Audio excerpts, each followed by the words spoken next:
Hi YouTube, and this is JTrain997, and I'm back this time with my review of the G.I. Joe Retaliation Cobra Combat Ninja. And let me just say, that is a terrible, terrible name for this figure. Don't get me wrong, he looks like a fantastic army builder. More than that, he looks like he's actually movie accurate to the soldiers you see raising the Cobra flag in the White House, kind of along Cobra Commander as he marches onto Fort Sumter. He even comes with a little Cobra flag. So that's really great. Unfortunately, they call him the Cobra Combat Ninja, slap a sword in there. Why this line relies so much on branding everything ninja, who knows. But he comes with quite a bit of gear other than the flag. It looks like an alternate head, which is more of a helmetish with, I don't know, maybe a night vision goggle, not quite sure what that is. On the back here you can see him posed with different weapons.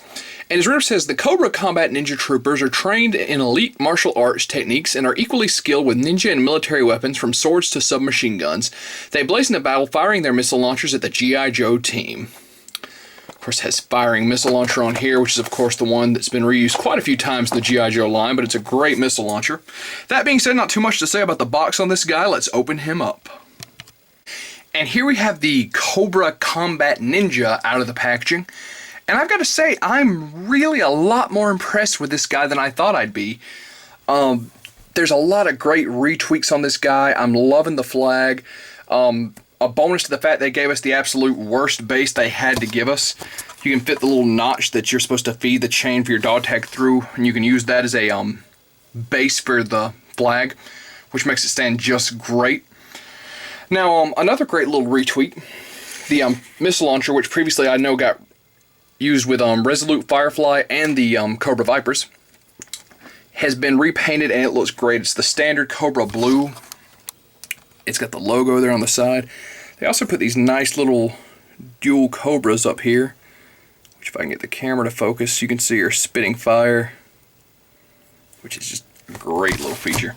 Now, if you've never seen this missile launcher before, it is really great. While it's a gimmick, it works fantastically. It looks like something Cobra would actually use. You can't even tell there's one of those stupid big missiles in it.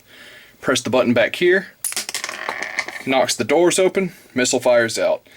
You know, cut it any way you like. I love this missile launcher, and the repaint definitely makes me glad to see it again. Now, putting him off to the side, let's go into the Ninja's gear real quick. Okay, the stupidest piece right here. The sword and sheath. I care absolutely nothing for this. This is not going to be on the displayed figure. If I luck out and get multiples, I won't have the sword on any of them. Plus, this is just the Rise of Cobra little Snake Eyes sword. I mean, granted, you can even see the little Arishikage logo. You know, it's not impossible to imagine Storm Shadow train these guys, but just a standard Cobra soldier is fine with me. Also, he comes with the gun he's holding, as well as these three right here. If I can get them to stay in my hand long enough. So a nice selection of weapons. Now his alternate head, which again, something I got in this figure that I like a lot more than I thought. The plan was just to leave him in a standard helmet because it's movie accurate, but I actually really like this. Again, another reason I'm bummed we probably won't get a chance at too many of these. But let's go on to his actual helmet. I love how in the movie they look like they're the Viper helmets without the mirror, you know, the mirrored faceplate. And that's very much what he's got on here. You can see the little logo at the top. And some surprisingly nice sculpting on it. So, of course, the flag, which once again fits in his hand nicely. They just reused the American flag that the 25th anniversary Duke had. But I love the fact we got an actual Cobra flag. Again, I keep finding reasons I want multiples of these guys. He has such a great accessories loadout. I'd really love to have Cobra Commander in the front of one of my Cobra displays holding this flag up or standing on the top of the HISS tank with this thing. This guy, of course, well, this gun. And now on to the Combat Ninja. The Combat Ninja has a very base uniform. Granted, in the movie it was much, much darker, but you can definitely see the similarities here. Of course, he's got the nice Cobra patch over here. Now, zooming back out. Once again, not crazy about the base, but I'm thrilled they actually gave us one. This is the Rise of Cobra base that got used a whopping 1 time. As far as his articulation, the Cobra Combat Ninja can do a full 360 at the head. You kind of got to fight the little rear collar. Arms go up to here, do a full 360. Bend and spin at the elbow, spin at the wrist, and I believe have a hinge.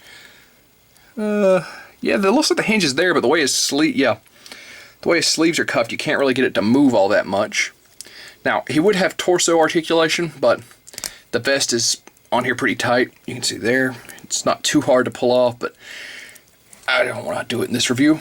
Legs go forward, back to about here, out. Double jointed knee, ankle joint, and is there a pivot? Doesn't look like there's a pivot.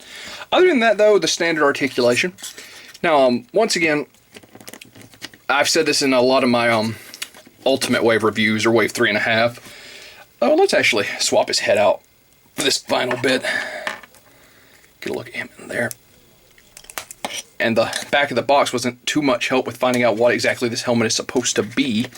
So I'm assuming it's some sort of night vision, something like that. Let's get his flag in.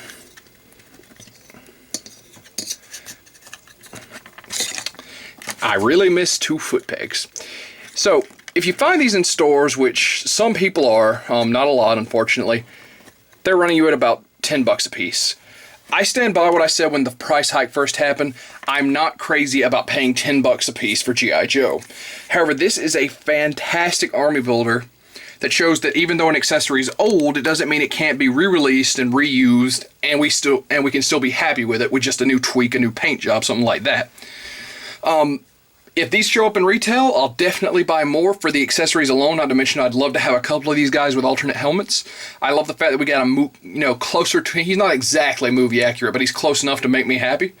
That being said, best place to get this guy is online. If you can find him at an online retailer, he's about 15 bucks. Internet markup, unfortunately, is about 20 to 25 at the time I'm making this video. But this is JTrain997, and I'll see you soon, YouTube.